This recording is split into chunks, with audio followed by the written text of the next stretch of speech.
il y a de cela plusieurs siècles.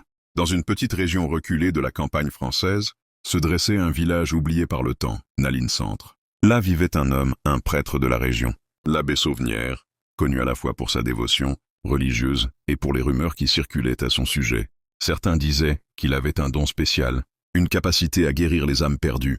D'autres affirmaient qu'il avait découvert un secret ancien, un pouvoir caché dans les pierres.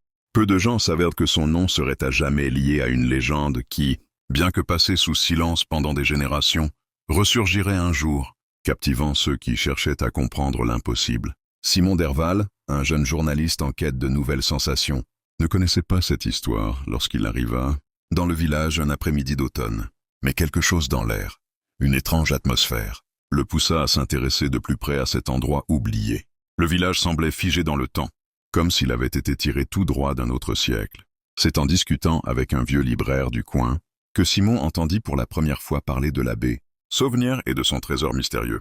Le libraire, un homme âgé et discret, lui montra un vieux livre. Il était usé, recouvert de poussière, mais quelque chose dans la couverture beige et le titre mystérieux, le murmure des pierres, attira immédiatement l'attention de Simon. Le livre semblait l'appeler, comme une promesse d'une vérité enfouie. « Ce livre !» « Il est particulier, vous savez. On dit que l'abbé Sauvenière y a inscrit tous ses secrets. Personne n'a jamais osé le lire en entier, de peur de ce qu'il pourrait contenir, » murmura le libraire, ses yeux se voilant d'une lointaine inquiétude. Intrigué, Simon décida de l'acheter. Ce livre allait être sa porte d'entrée, dans une quête dont il ne pouvait encore mesurer les conséquences. Le libraire, après un dernier regard inquiet, lui tendit le livre en silence. Simon se sentit soudainement pris dans un tourbillon d'émotions, contradictoires, la fascination, l'angoisse, la curiosité. Il savait qu'il devait en savoir plus. Mais le chemin qui s'ouvrait devant lui n'était pas sans danger. En se plongeant plus profondément dans l'histoire de l'abbé Sauvenière, il découvrit qu'il n'était pas le seul à chercher ce pouvoir. D'autres avaient essayé avant lui, et certains n'étaient jamais revenus. La première partie de son enquête l'amena à la chapelle de Nalines-Centre, aujourd'hui en ruine. Il se rendit sur place, un jour gris de décembre, armé de son carnet de notes et de son appareil photo. Dès qu'il franchit les portes effondrées de l'édifice, il sentit une étrange sensation, comme si le temps lui-même se suspendait. Il n'y avait plus de croix sur l'autel, ni de traces de la lumière bleue qu'on lui avait décrite, mais tout autour de lui semblait encore vibrer de l'énergie de ce lieu ancien. Il prit des photos, scrutant chaque recoin de la chapelle. Puis il se dirigea vers l'autel, où l'abbé Sauvenière avait apparemment effectué ses rituels. En fouillant dans les décombres, Simon remarqua quelque chose d'étrange. Un petit coffre en bois, à moitié enterré sous les pierres. Il le souleva, sentant un frisson le parcourir. Il l'ouvrit lentement. À l'intérieur, il y avait un fragment de pierre noire, luisant légèrement, comme s'il absorbait la lumière ambiante. Cela ne pouvait être qu'un signe. Simon comprit qu'il venait de découvrir une partie de ce que l'abbé Sauvenière avait cherché à cacher, mais il ne savait pas encore qu'il venait de réveiller quelque chose de bien, plus dangereux que ce qu'il avait imaginé. Simon, tenant le fragment de pierre dans ses mains, se sentit soudainement envahi par une sensation de froid glacé. Ce petit morceau, aussi insignifiant qu'il puisse paraître, semblait lourd de sens, comme si une part de l'âme du prêtre y était incrustée. Il ferma les yeux un instant, espérant comprendre ce qu'il venait de découvrir. Mais il n'avait pas le temps de réfléchir plus longuement, car un bruit de pas se fit entendre derrière lui. Il se retourna brusquement, son cœur battant la chamade. Mais il n'y avait personne. La chapelle était déserte, l'air immobile, presque oppressant. Un frisson parcourut son échine, et il prit une profonde inspiration avant de glisser le fragment dans sa poche. Il se releva lentement, la sensation de quelque chose de plus grand qu'il ne pouvait comprendre le poursuivant, l'accompagnant dans chaque mouvement. Lorsqu'il retourna à son hôtel, il se rendit compte que la fatigue commençait à le rattraper. Cependant, il n'arrivait pas à se détacher de ce qu'il venait de vivre. Le fragment de pierre, sa propre curiosité, et l'énigme du prêtre restaient gravés dans son esprit. Il décida de revenir sur ses pas et de scruter le reste de la chapelle. Peut-être qu'un indice supplémentaire pourrait l'éclairer. Le lendemain, il revint à Nalines-Centre, armé d'un sac à dos et d'un matériel d'enquête plus complet. Il était déterminé à découvrir le reste du trésor caché. Mais, à mesure qu'il fouillait plus profondément dans les ruines, une étrange sensation d'être observé ne le quittait pas. Il semblait y avoir des regards invisibles qui pesaient sur lui, lui rappelant les avertissements du libraire. En poursuivant son exploration, Simon remarqua un détail qu'il n'avait pas vu la veille. Un vieux banc en bois était encore en place dans l'angle de la chapelle. Derrière l'autel, il s'approcha lentement, observant chaque fissure et chaque entaille dans le bois. C'est alors qu'il aperçut une inscription gravée profondément dans le banc. Il se pencha pour la lire. Ceux qui cherchent la lumière doivent d'abord regarder dans l'obscurité. Les mots semblaient résonner dans sa tête, comme un avertissement et un appel. Que signifiait-il? Qu'est-ce que l'abbé Sauvenière avait voulu dire? Simon sentit que la clé de son enquête résidait dans cette phrase, dans cette quête de lumière, mais aussi dans l'obscurité à laquelle elle semblait être liée. Il se demandait si la pierre n'était pas la réponse à cette énigme. L'après-midi se termina dans une brume légère qui enveloppait le village, et Simon décida de retourner chez lui pour réfléchir. Mais à peine s'était-il assis dans son petit bureau, qu'une pensée lui traversa l'esprit. Et si la lumière dont parlait le prêtre n'était pas simplement une métaphore? Il ressortit de chez lui dans l'obscurité tombante. Ses pas le guidèrent vers un autre lieu, une ancienne cave qui, selon la légende, avait été le lieu de nombreuses pratiques occultes menées par l'abbé Sauvenière. Il n'avait pas encore eu l'occasion de l'explorer, mais la phrase gravée sur le banc lui semblait maintenant une invitation à y chercher des réponses. Il se dirigea vers la cave, son esprit tournant sans cesse, se demandant ce qu'il découvrirait là-bas. Il descendit les marches glissantes, son souffle se faisant de plus en plus court à mesure qu'il s'enfonçait dans l'obscurité. La cave était plongée dans une pénombre épaisse, presque palpable, mais il y avait là, sur une étagère, une autre pierre, presque identique à celle qu'il avait trouvée dans la chapelle. Cette nouvelle pierre, plus grande et plus lisse, semblait émettre une lueur faible, presque imperceptible. Simon s'en approcha lentement, son cœur battant à tout rompre. Il tendit la main, hésitant un instant, avant de saisir la pierre. Dès qu'il la toucha, un éclair de lumière vive illumina la pièce, et il se sentit projeté en arrière, comme si un pouvoir immense avait été libéré. Il tomba au sol, la tête bourdonnante. Lorsqu'il se releva, il découvrit que la pierre ne brillait plus. Tout était redevenu calme, mais il avait l'impression d'avoir vécu quelque chose de surnaturel. Ce pouvoir, cette lumière, n'était pas un simple phénomène naturel, c'était une force ancienne, cachée et désormais éveillée. Mais Simon savait qu'il n'était pas seul dans cette quête.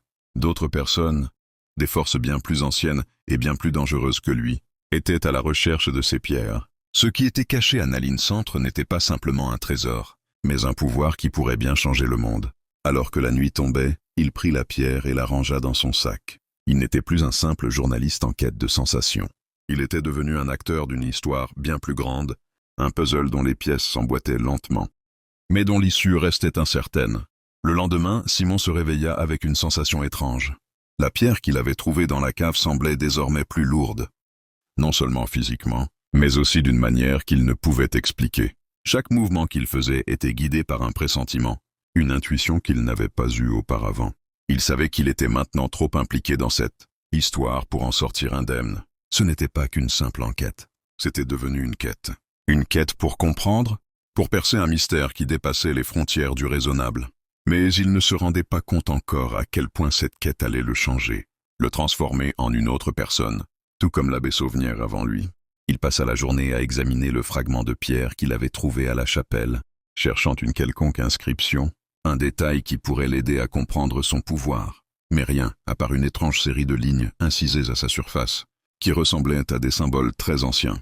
Ces symboles, bien qu'il n'en saisit pas encore la signification exacte, semblaient refléter une énergie particulière. Simon décida alors de retourner à la vieille bibliothèque de Naline Centre. Il avait besoin de plus de réponses. Le livre, Le Murmure des Pierres, bien qu'il l'eût déjà exploré en partie, ne contenait pas toutes les clés de l'histoire. Il y avait encore des lacunes, des zones d'ombre. Lorsque Simon arriva à la bibliothèque, le libraire était absent, et la pièce était plongée dans une lumière tamisée. L'endroit était presque trop calme, trop figé dans le temps. En cherchant dans les étagères poussiéreuses, il tomba sur un autre livre, encore plus ancien, au bord jauni et à la couverture noire. Ce livre ne portait aucun titre, mais l'aura qu'il dégageait était indéniable. Il ouvrit l'ouvrage avec précaution et en commença la lecture. À l'intérieur, il découvrit que l'abbé Sauvenière avait non seulement trouvé une pierre magique, mais qu'il avait aussi cherché à percer des secrets qui, à l'époque, étaient protégés par des sociétés secrètes. Des sociétés qui avaient existé bien avant la fondation de Naline Centre et qui étaient liées à des pratiques ésotériques anciennes. Ce livre décrivait des rites occultes, des cérémonies destinées à libérer des forces puissantes, mais aussi à protéger ces secrets de ceux qui pourraient chercher à les exploiter. Simon se sentit submergé par cette nouvelle révélation. Le prêtre n'était pas seulement un homme pieux, il était aussi un gardien de forces immenses, qui, s'il n'était pas vigilant, pouvaient causer des ravages. Mais ce qui le frappait surtout, C'était la description de la lumière bleue qui émanait de la chapelle. Cela ne ressemblait plus à une simple légende, mais à une réalité bien plus dangereuse qu'il n'aurait pu l'imaginer. Les pages du livre étaient marquées par des symboles similaires à ceux qu'il avait trouvés sur la pierre. Simon comprit alors que ces symboles étaient une sorte de langage ancien, un code qui permettait d'accéder à une autre réalité. La pierre, le trésor de l'abbé Sauvenière, était la clé de ce portail. Il tourna encore quelques pages et tomba sur un texte qui attira immédiatement son attention. Le passage parlait d'une épidémie, non pas la peste de 1862, mais d'un autre fléau, plus ancien encore, datant de l'époque de Cléopâtre. Une épidémie dévastatrice, une maladie mystérieuse qui avait ravagé l'Égypte antique. Ce fléau avait été stoppé par une pierre semblable à celle que l'abbé Sauvenière avait trouvée. La légende disait que cette pierre avait été emportée lors de la chute de la grande civilisation égyptienne, et que sa puissance résidait dans sa capacité à guérir, mais aussi à détruire. La découverte de ce texte ébranla Simon. La pierre qu'il détenait en sa possession ne se contentait pas de guérir des maladies. Elle possédait un pouvoir immense, un pouvoir qui pourrait être utilisé à des fins terribles. Il se rendit compte qu'il n'était plus le seul à la rechercher. Le murmure des pierres, ce n'était pas seulement une histoire de guérison, mais de pouvoir. Un pouvoir qui, entre de mauvaises mains, pourrait bouleverser l'équilibre du monde. Et Simon se trouvait à la croisée des chemins, avec la lourde responsabilité de décider s'il devait protéger ce secret ou le détruire. Simon n'avait pas encore décidé ce qu'il allait faire avec ses découvertes. Mais une chose était certaine. La quête qu'il avait entreprise n'était plus simplement une affaire de curiosité journalistique. Ce qu'il avait découvert dans ses livres, ce que la pierre représentait, dépassait de loin tout ce qu'il aurait pu imaginer. Le pouvoir de guérison de la pierre était incommensurable, mais ses effets secondaires, eux, étaient terrifiants. L'histoire de l'épidémie de l'époque de Cléopâtre et la pierre qu'il avait arrêtée ne faisait qu'ajouter à la complexité du mystère. Cette pierre n'était pas qu'une simple relique, elle appartenait à un ordre ancien, et son pouvoir allait bien au-delà de ce que l'abbé Sauvenière avait compris. Il n'avait peut-être jamais compris le véritable danger qu'il avait libéré en fouillant dans les secrets des sociétés secrètes. Simon ferma le livre avec un soupir. Il savait qu'il ne pouvait pas continuer à simplement chercher des réponses dans des archives poussiéreuses. Il avait besoin d'aller plus loin. Il devait comprendre pourquoi cette pierre était si recherchée, pourquoi elle avait traversé les âges et les civilisations, et pourquoi elle était maintenant entre ses mains. Ce soir-là, alors que la brume recouvrait la vallée de Naline-Centre, il se décida à retourner à la chapelle, ce lieu où tout avait commencé. La lumière de la lune filtrait à peine à travers les nuages, donnant à l'endroit une atmosphère irréelle. Mais ce qui l'attendait dans la chapelle n'était pas simplement une quête de vérité, c'était le début de la fin. Cette entité semblait se nourrir de la lumière de la pierre, l'assombrissant peu à peu.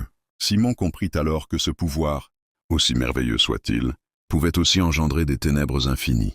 Il n'était pas juste question de sauver des vies, mais aussi de préserver l'équilibre entre la lumière et l'obscurité. La vision se dissipa soudainement, et Simon se retrouva de nouveau seul dans la chapelle, le souffle court, les mains tremblantes.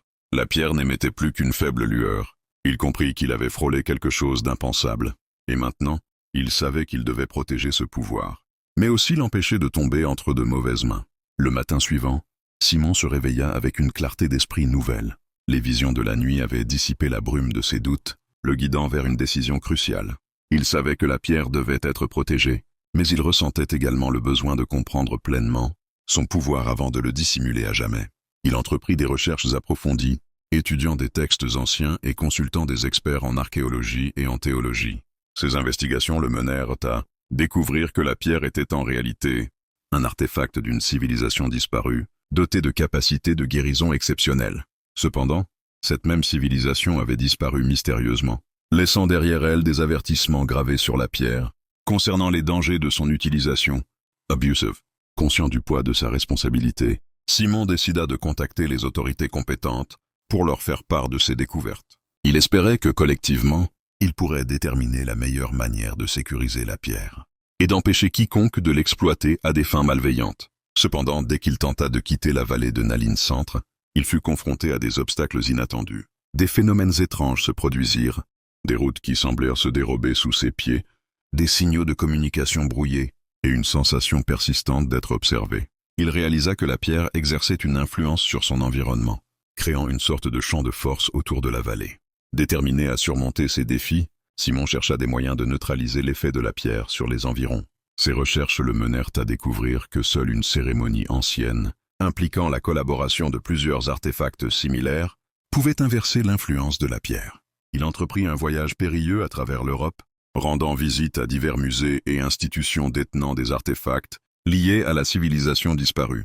Après de nombreuses aventures et rencontres, avec des individus partageant son objectif, Simon réussit à rassembler les artefacts nécessaires. De retour à Naline Centre, il organisa la cérémonie, espérant restaurer l'équilibre et libérer la vallée de l'emprise de la pierre. Alors qu'il accomplissait les rites prescrits, une lumière éclatante enveloppa la vallée, et une onde de choc parcourut le sol. Lorsque la lumière se dissipa, Simon se retrouva seul, la vallée paisible autour de lui. Les phénomènes étranges avaient cessé, et la pierre reposait inertement dans ses mains, son éclat éteint. Simon comprit que, bien que le danger immédiat fût écarté, le mystère de la pierre demeurait. Il choisit de la confier à une organisation internationale, dédiée à la préservation et à l'étude des artefacts anciens, espérant que, ensemble, ils pourraient percer les secrets de la pierre, tout en garantissant qu'elle ne tombe pas entre de mauvaises mains. Ainsi se conclut l'aventure de Simon Derval, un homme ordinaire confronté à un pouvoir extraordinaire, qui choisit la voie de la prudence et de la collaboration, pour protéger l'humanité des mystères du passé. Si tu aimes mes vidéos, n'hésite pas à t'abonner, à la partager et à mettre un petit like, ça fait plaisir. Merci et à bientôt pour les prochaines vidéos.